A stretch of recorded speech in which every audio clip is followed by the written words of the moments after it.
2025లో ఏం జరగబోతుందో మీరు ఊహించగలరా? శ్రీ పోతులూరి వీరబ్రహ్మానంద స్వామి గారు తన కాలజ్ఞానంలో గంభీరమైన ప్రవచనాలు చెప్పారు.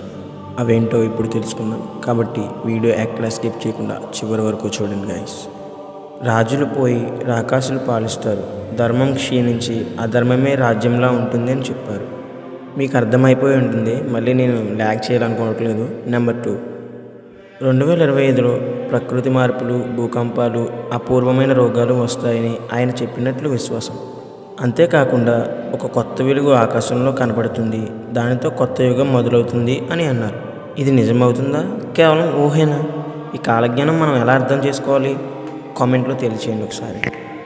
వీరబ్రహ్మేంద్ర స్వామి గారు చెప్పినట్టు అన్నీ జరిగాయి. ఇప్పుడు నేను చెప్పిన వాటిలో ఏమైనా జరిగినట్టు ఉంటే ఖచ్చితంగా కామెంట్లో షేర్ చేసుకోండి. ఇప్పటివరకు వీడియోకి ఎవరైతే లైక్ చేయదో లైక్ చేసి ఛానల్కి సబ్స్క్రైబ్ అయిపోండి.